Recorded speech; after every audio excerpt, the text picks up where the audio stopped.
I understand my orders just fine, and I'll carry them out. I'll do what I can. I'll either keep them out of Stalingrad or die trying. Soviet General Vasily Ivanovich Chukov, upon taking command of the 62nd Army. Welcome to the history of the 20th century.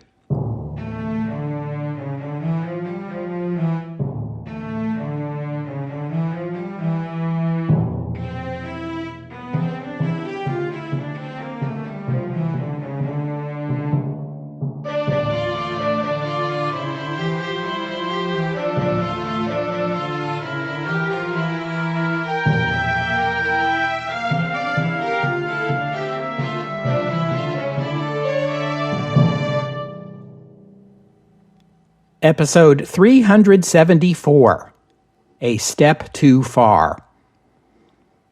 We last talked about the Eastern Front back in episode 370. In that episode, the Germans began their 1942 offensive in the South, Plan Blue, and Stalin issued his famous "not one step back" decree. I want to begin today by winding the clock back a little bit and telling you a story that took place on June 19th, 1942, 11 days before Plan Blue was set to begin. An officer in the German 23rd Panzer Division, a part of the 1st Panzer Army, which was meant to play a key role in Plan Blue, flew that day to the front line to visit one of the division's units. Quite contrary to proper procedure, he carried with him a detailed description of the coming Plan Blue offensive. The Soviets shot down his plane. It crashed just beyond the German front line. The Germans hastily organized a patrol and sent it to reclaim the plans, but when they reached the crash site, they discovered the Russians had gotten there first. Hitler was furious when he heard the news, no surprise there, and ordered that the dead officer's superior be court-martialed. News of the captured plans reached Stalin, but Stalin, being Stalin, assumed they were a deception and continued to believe that the 1942 German offensive would be directed toward Moscow. So the capture of the plans had no effect on Soviet strategic thinking. Red Army commanders would continue to believe the Germans were after Moscow until August, where we pick up our story today. In fairness to Stalin and Stavka, I'll point out that the Germans were at this time engaged in a deception plan called Operation Kremlin, which was intended to do exactly this: make the Soviet side think the offensive would be against Moscow. And it worked. By August, though, the real German plan was obvious: advance east to Stalingrad and Astrakhan, cut off shipping along the Volga, isolate the Caucasus, and seize the oil fields there. The main force advancing east was the German 6th Army, flanked by the Hungarian 2nd Army on its left and the 1st Panzer Army on its right. By August, they had reached the Don River and were only 65 kilometers from Stalingrad on the Volga. This advance had taken the Germans across the endless steppes, past field after field after field of either grain or sunflowers. Officers rode in vehicles, standing upright to observe the vast lands stretching flat and unbroken to the horizon dozens of kilometers away. Infantry soldiers marched at the German army's 10-kilometer tempo, that is, 10 kilometers, or 6 miles, every hour. Most of their artillery and anti-tank guns were drawn by horses, which sweated and strained in the summer heat. All these vehicles, soldiers, and horses stirred up great clouds of dust as they advanced. The only interruption in the monotonous steppe were the occasional village or occasional Red Army attack. Most villages the Germans came across were smoldering ruins, everything of value having been spirited away if possible, or destroyed if not. Scorched earth policy, don't you know? Sometimes the Germans came across an inhabited village, When they did, they raided not only the peasants' fields, but their vegetable gardens as well, not to mention their livestock. Poultry were the favorite: chickens, ducks, geese, as they were easy to kill and cook. As for the Red Army, their tactics had changed. They fought and then withdrew to fight again. This was something different and unexpected. The biggest mistake Stalin had made in his conduct of the war against Germany so far was his rigid insistence that the Red Army stand and fight. The bravery and determination of Red Army soldiers was not in question, but the wisdom of allowing them to be encircled by the tens of thousands was definitely suspect. Ordering them to fight to the death and never surrender did not make up for it, even when the encircled soldiers followed those orders, which they often did not. Even Stalin's own son had not. By summer of 1942, however, and despite the famous not one step back order, Stalin had at last been persuaded of the wisdom of allowing his field commanders to make tactical withdrawals. The Red Army had learned from the hard lessons of 1941 and developed what is known as an elastic defense. This means that instead of concentrating all their units on the front line and fighting to keep the enemy entirely at bay, they relied on multiple, lightly defended lines. They could force the Germans to halt their advance and engage them, then quickly withdraw, then come at them again. This was a strategy meant to gradually wear down the enemy by forcing them to stop and start and stop and start again. If you think back to our episodes on the First World War, you'll recall that the German defenders on the Western Front developed a similar system to frustrate Allied advances. They dug multiple trench lines. The first line would be only lightly defended, but would force the enemy to advance through the deadly no man's land. If and when the enemy actually reached the first trench, the Germans would simply pull back to the next trench and force the shaken, wounded, and/or exhausted attackers to do it all over again. The Soviet elastic defense was quite frustrating for the German military and for Adolf Hitler. Earlier in the year, the Germans had pulled off a few more mass encirclements of the kind that had become so common in 1941, but by August, German panzers that attempted encirclements would discover they had encircled thin air. The enemy had slipped away. As often as not, the panzers were unable to give chase because they were out of fuel. The fuel situation was getting critical. Hitler studied maps and agonized. The Sixth Army's march toward Stalingrad was bogging down in the final few dozen kilometers. Likewise, the great prize of the Caucasian oil fields seemed so close and yet so far. His decision to begin the offensive into the Caucasus before Stalingrad had been secured was driven in part by this frustration and this need for oil.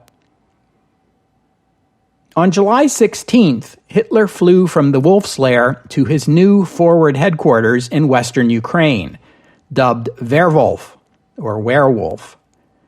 The evocation of wolves obviously appealed to Hitler, possibly because his own given name, Adolf, comes from the medieval Old German name Adolwolf, which means noble wolf. Hitler often found deeper meanings in such things. Werwolf was more spacious than the Wolf's Lair in East Prussia, but Hitler didn't like it very much. It got too hot in the fierce summer sun, and it was plagued by mosquitoes. Like the Wolf's Lair, the werewolf compound included a number of features meant for Hitler's personal comfort, including a tea house, his own private movie theater, and a swimming pool. It appears Hitler never used any of these facilities. It had a vegetable garden to supply the vegetarian Hitler with fresh food from a secure source. Hitler's personal chef picked the vegetables he was to prepare that day under the watchful eyes of guards who were there to ensure against any attempt to poison them. Hitler also employed food tasters to test his meals before eating them himself. Some 4,000 Soviet prisoners of war were forced to do the labor of constructing the werewolf complex, including digging underground bunkers. After construction was complete, those prisoners were executed. On July 23rd, the new Army Group A recaptured Rostov-on-the-Don. You'll recall that German forces had occupied the city briefly last November, but were quickly forced to withdraw, a move that had infuriated Hitler and led to the sacking of Army Group South's commander. The recapture of the city was immensely satisfying to him, and it opened the road south into the Caucasus. Army Group A rapidly moved south and spread out as it advanced toward the mountains. Army Group A consisted of 2 German armies, 2 German panzer armies, and a Romanian army. Unfortunately for the Germans, the difficulties of supplying a force so large and so distant became a greater obstacle than the enemy. This was particularly true of the armored units, which were frequently forced to halt for lack of fuel. The decision to push forward in 2 separate offensives at the same time multiplied German logistical issues. Trains, trucks, and horses had to be divided between 2 entirely separate lines of supply. There was a rail line that ran south from Rostov, but otherwise the only means to deliver fuel to the panzers was by truck or by air, both of which consumed more fuel than they delivered. The Soviet Navy on the Black Sea was still a threat, making reinforcement or resupply by ship a risky enterprise. Nevertheless, Army Group A was enjoying more success than Army Group B, which was getting increasingly bogged down the closer it got to Stalingrad. Hitler ordered the 4th Panzer Army transferred from Army Group A to Army Group B to rebalance the offensives and assist the 6th Army in its advance. But the transfer of so many tanks and other vehicles from one front to the other and then back again consumed a lot of fuel that could have been used in combat. Speaking of fronts, the distance from Leningrad to Rostov is about 1,500 kilometers as the crow flies, though the actual length of the front line in early 1942 was in excess of 2,500 kilometers. Plan Blue was increasing that length by 50 to 100 kilometers every single day. For the benefit of my American listeners, we're talking about a front line roughly as long as the entire Atlantic coast of the United States, from Eastport, Maine to Homestead, Florida, and a substantially greater length than the entire Pacific coast of the United States, from Bellingham, Washington to San Diego, California. Given the enormous length of this front line, it's something of a marvel that the Axis side was able to maintain a continuous front, all the way from the Baltic Sea to the Black Sea, for the first 14 months of this conflict. But this was about to change. The lengthening of the lines created by Plan Blue snapped the continuous front, opening a gap between Army Groups A and B. This gap opened up hundreds of kilometers just west of the Caspian Sea. There the Germans had no units. Though the Red Army could not exploit this opportunity, they didn't have any units there either. In order to maintain enough units to cover such an extended front line, after the losses in the winter of 1941-42, the Germans were forced to rely more heavily on their Axis allies. At Werewolf, Hitler spoke enthusiastically to his commanders about the fighting abilities of the Romanian 3rd and 4th Armies, the Hungarian 2nd Army, and the Italian Army in Russia. In the case of the Italians, you'll recall that Mussolini had agreed to send 3 Italian divisions to the East Front to assist in Operation Barbarossa. The Italians managed to hold out through the Soviet winter counteroffensive well enough, And in 1942, Il Duce sent 7 more divisions, creating an army-sized Italian formation on the Eastern Front. Despite Hitler's enthusiasm, German military commanders took a dim view of their allies. The quality of these forces was substantially lower than that of the German army. Soldiers in these armies were well aware of the German disdain, and they resented it. Of course the Germans fought better. They were far better equipped with the latest weapons they did not provide to their allies. In particular, the Allied forces were short on tanks and anti-tank weapons, as well as anti-aircraft guns, all of which were necessities on the Eastern Front. In the case of the Italians, their tanks were small and obsolete, and the North Africa campaign got first call on them anyway. The Romanians and Hungarians barely had any tanks at all. The soldiers of these Allied armies were poorly educated. A majority of them were illiterate, which raises the question of whether they could have put modern weapons to good use even if they'd had them. Many of these soldiers had never even seen a motor vehicle or an airplane until they reached the Eastern Front, and the sight of approaching enemy tanks or airplanes could trigger panic. Morale was poor, and the harsh discipline didn't help. Romanian officers could still order their soldiers flogged, and executions for minor infractions were the norm. The common soldiers of these armies struggled to understand why they were fighting this war in the first place. Italians saw the conflict as a strictly German project. The Romanians had been happy enough to fight to reclaim Bessarabia, but didn't understand why they were advancing all the way to the Volga. The Hungarians had similar doubts.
By the first week in August, Army Group A was approaching Maikop, the westernmost of their 3 assigned objectives, and the location of substantial oil fields.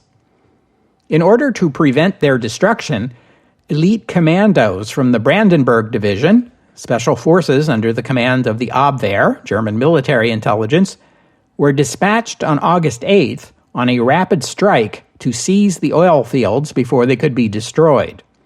The commandos wore captured NKVD uniforms and drove captured trucks through the Soviet line, even taking command of a Red Army unit along the way.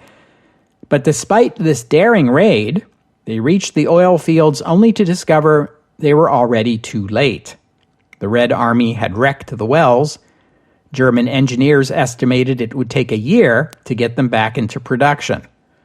Army Group A pressed on, but the supply situation kept getting worse, while Red Army resistance kept getting stronger. Things were not going well farther north along the front either. A Soviet offensive against Army Group Center was threatening to break through the German front line, while the operation to capture Leningrad had to be called off. On August 21st, word reached Hitler that a squad of mountain infantry had climbed to the summit of Mount Elbrus and planted the swastika flag at its summit. At 5,600 meters, or 18,500 feet, Elbrus is the highest mountain in the Caucasus and perhaps the highest mountain in Europe, depending on whether your definition of Europe includes the Caucasus. You might expect this symbolically significant moment would please Adolf Hitler, a man who put a great deal of stock in symbolism. But it did not. He flew into a spectacular rage, fulminating for hours, denouncing the act as a joyride and threatening to court-martial the squad's commanding officer. He continued to rant about it for days afterward, as if this idiosyncratic gesture represented some kind of catastrophic defeat. In truth, and Mount Elbrus notwithstanding, the advance into the Caucasus was grinding to a halt, as the great gray wave of German soldiers crashed into the Caucasus and began to recede, its strength spent. The Soviets had dug into the mountains and prepared formidable defenses, while the advancing German army was too far forward and spread too thin to challenge them. Keep in mind that the point of Plan Blue was to take the oil fields of the Caucasus, then perhaps advance farther south into the Middle East and link up with Rommel, whose army was stymied at El Alamein. Stalingrad, in comparison, was a secondary goal, no more than a point on a map, a defensive position from which to guard the left flank of the offensive south. This crucial advance to the Caucasus was grinding to a halt. Maikop had been a big nothing, and the Wehrmacht never would reach Grozny, let alone Baku. Hitler, in the face of these disappointments, characteristically blamed his military commanders. He lamented that he had been forced to take personal control of the army, as no one else was capable of seeing the big picture, yet even so, his generals, now supposedly his subordinates, failed to understand, resisted his orders, and fought him at every turn. They were dilettantes, arrogant fops who wouldn't listen to him because they were aristocrats and he was a commoner, and they were too hidebound to understand his grand strategy. Army Group B provided Hitler the only good news. The same day as that joyride at Mount Elbrus, German engineers had completed a pontoon bridge across the Don River, and German tanks began rumbling across. The land between the Don and the Volga was hard, making it easy for vehicles to travel. Now there was nothing but a ribbon of steppe between them and Stalingrad, less than 70 kilometers away. 2 days later came Sunday, August 23rd. This was a lovely summer day in Stalingrad, and most people wanted to be outside. Families took picnics to the park. Then a monotonous voice began reciting an announcement carried over the loudspeakers which were attached to lampposts up and down the city. Attention comrades, an air raid warning has sounded in the city. Attention comrades, an air raid warning has sounded in the city. Most people ignored the announcement. It's not like they hadn't heard it many times before. Then the anti-aircraft guns opened up. The Luftwaffe carpet-bombed the city, targeting not only its huge industrial centers, but residential neighborhoods as well. Incendiary bombs set alight the wooden homes in the southern part of the city. Bombs struck the waterworks, the telephone exchange, and a hospital, putting them all out of commission. The huge storage tanks on the riverbank, filled with shipments of petroleum from the south, exploded, dumping burning oil onto the river and raising a column of smoke visible for hundreds of kilometers that lasted for days. Families ran for shelter, and when I say families, I mean mothers and their children. The younger men were all away fighting the war, leaving mothers to cope with the disaster as best they could, assuming they survived. There were too many instances of young children left crying next to their mother's corpse. This was the heaviest aerial bombardment the Eastern Front had yet seen, and it was Stalingrad's first warning that the German army was near. The Luftwaffe continued to bomb the city for a week, killing an estimated 40,000 civilians and reducing most of the city to rubble. Afterward, one Russian soldier described Stalingrad as resembling an enormous garbage dump. That afternoon, north of the city, the German 16th Panzer Division reached the west bank of the Volga. Gleeful German soldiers took photographs of each other, cameras directed either to the east, with the broad expanse of the Volga in the background, or to the south, with soldiers posing in front of that column of black smoke that indicated the location of the city. Typically, the NKVD commandeered most of the boats on the river to reserve them for shipping soldiers and supplies into the city from the east bank of the river and then evacuating the wounded. The evacuation of civilians was given a much lower priority at first. Some accounts say that Stalin deliberately prevented civilians from leaving, reasoning this would encourage the soldiers of the Red Army to resist the Germans more doggedly. In the city, the NKVD drafted civilians into so-called destroyer battalions, composed of factory workers, mostly women and old men. Lightly armed, if they were armed at all, they were sent forth to block German panzers from advancing into the city. Behind them, members of Komsomol, the Communist Youth League, stood ready with their rifles lest any of these new warriors in the destroyer battalions lose their nerve. Earlier in the summer, the Red Army had organized a new Stalingrad front to defend the city and the southern end of the front line. The German advance, however, had wrong-footed the front. Its commander, General Andrei Ivanovich Yeremenko, an ethnic Ukrainian, and his political commissar, Nikita Khrushchev. They knew that the German 6th Army was approaching from the north and the 4th Panzer Army from the south, and had reasonably assumed that the Panzer Army would arrive first. Thus, they had deployed most of their units at the southern edge of the city, but then the first German unit to arrive had appeared in the north. As they were meeting together in an underground bunker dug into the side of the cliff that rises from the Volga to the city, they hastily revised their defense plan. Engineers arrived to report that they had just completed a pontoon bridge across the river. An alarmed Yeremenko ordered it destroyed at once, much to the engineers' consternation. But the only thing worse than losing Stalingrad to the Germans would be to lose Stalingrad to the Germans and give them a bridgehead on the opposite bank of the Volga. When the news reached Stalin in the Kremlin that German soldiers had arrived at the city which bore his name, he raged at the Red Army. What was the matter with them? Did they not understand that the loss of Stalingrad would mean not only the loss of a city and its valuable industries, but the loss of the Soviet Union's most important waterway and the vital shipments of oil it brought from the Caucasus? He ordered that the city be defended to the death. Back at the Werewolf, Hitler's anger at his own commanders was coming out into the open.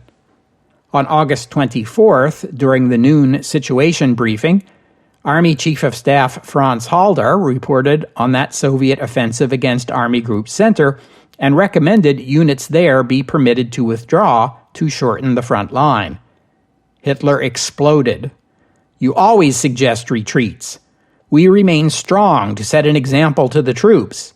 I demand the same severity from my leadership as I do from the men at the front." This time, Halder was unable to swallow his pride.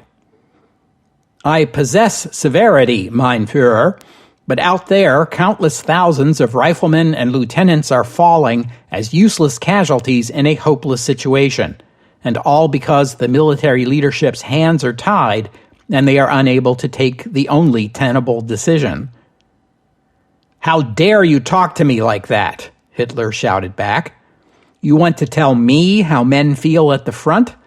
What do you even know of the front? Where were you in the First World War? And you accuse me of not understanding the front?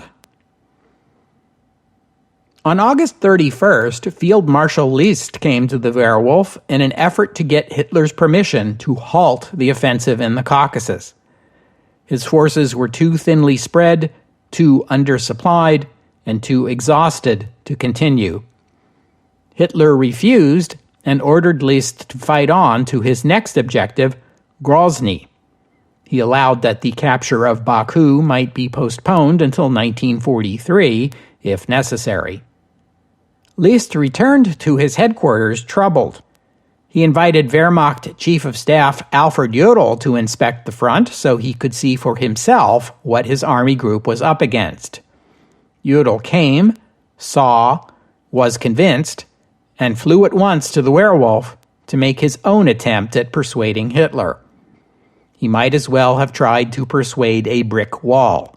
Hitler shouted that he shouldn't allow Jodl to travel to the front and meet with other commanders if Jodl fell so easily under the influence of an incompetent field commander like List, who plainly wasn't up to the job. Jodl, like Halder, lost his temper and yelled back that he was no errand boy here to deliver a message. This was his own recommendation, based on his own observations, his own experience, and his own military judgment. As for General List, he had done everything that could be expected. He had carried out the orders that had been given to him to the best of his and his soldiers' abilities. "That is a lie," Hitler shouted, and stormed out of the meeting. The following day, Hitler relieved Field Marshal List and took command of Army Group A personally. He sent his favorite yes-man, Field Marshal Wilhelm Keitel, Commander-in-Chief of the Wehrmacht, to List's headquarters to deliver the news. He also warned Keitel he was not certain he could work with Halder anymore. Hitler sent a message to Berlin requesting a team of stenographers be sent to sit in on the situation meetings so they could record and transcribe every word.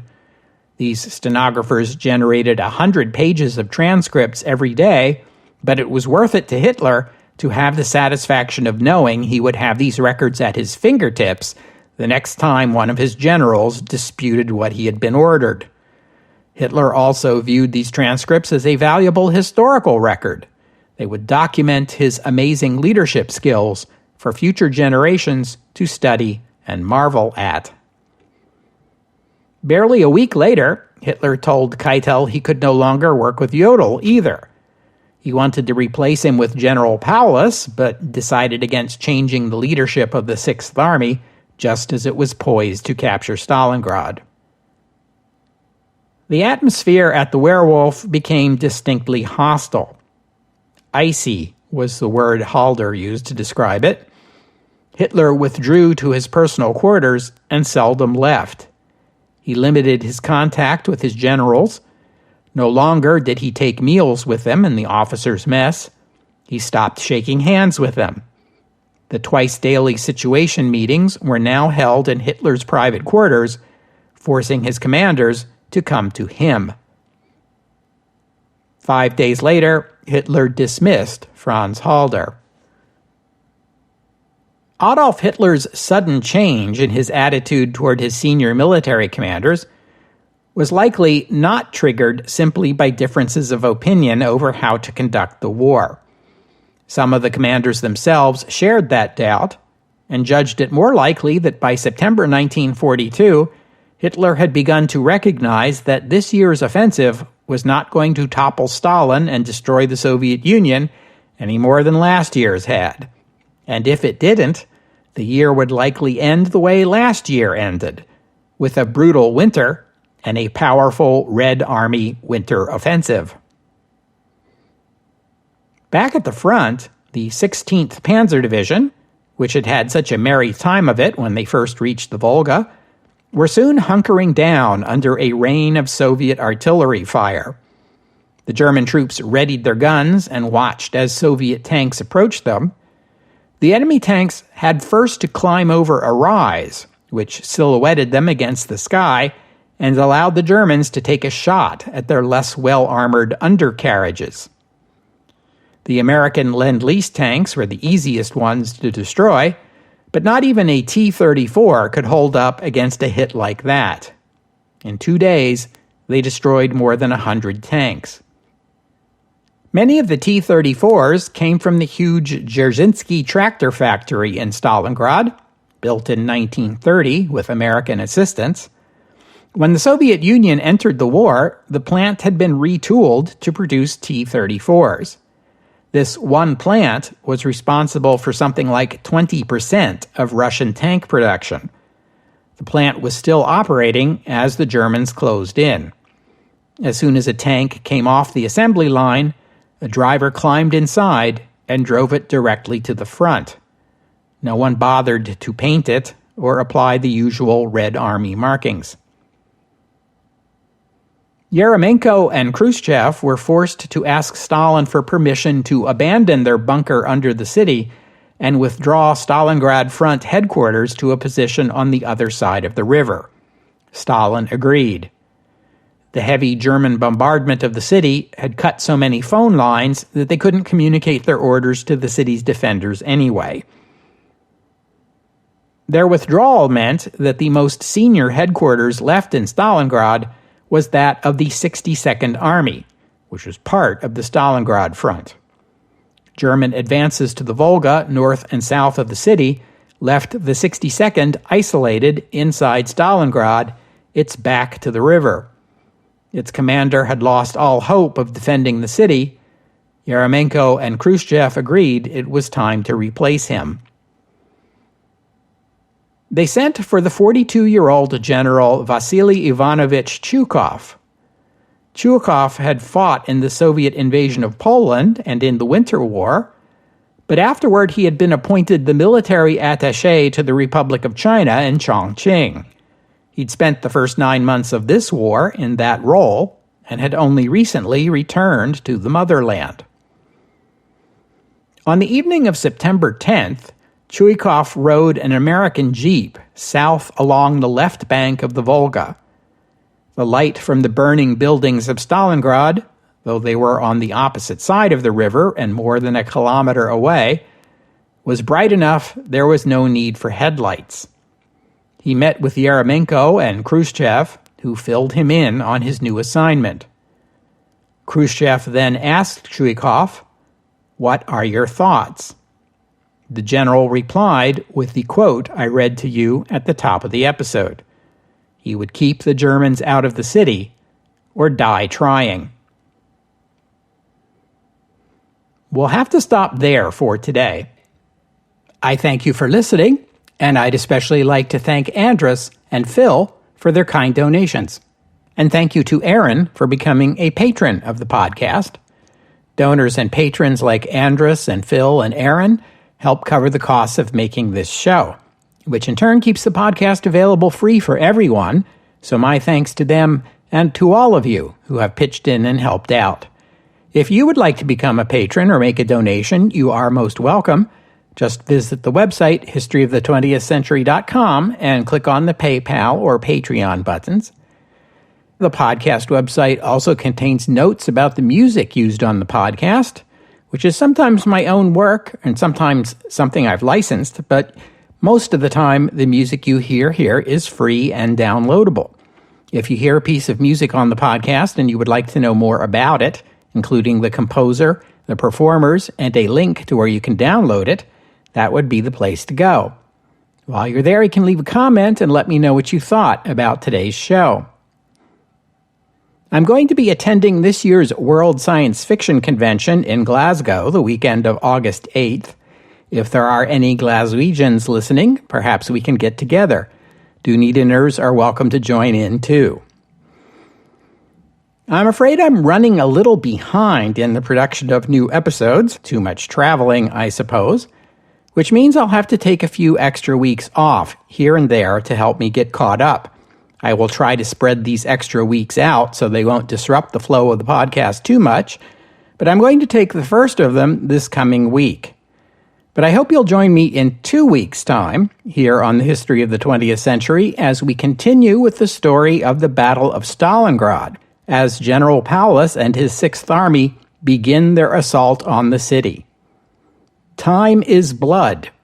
In 2 weeks' time, here on the History of the 20th Century. Oh, and one more thing. After Trykov's reply, there were no further questions from Yeremenko or Khrushchev, so he proceeded to the riverbank and took a ferry boat across the Volga to his new command.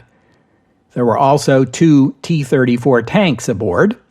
As they arrived and debarked, a crowd of evacuating wounded soldiers and civilians boarded the ferry for the return trip. He proceeded to the 62nd Army's headquarters in the city and arrived in a vile mood, his words. Most of the division headquarters were behind Army headquarters along the riverbank, poised to evacuate the city. Morale was collapsing. Most soldiers assumed Stalingrad could not hold out much longer. Trykov chose to set an example by ordering his own headquarters moved closer to the front, which helped reassure some of the soldiers. He also ordered several of his brigade commanders and their commissars shot for cowardice.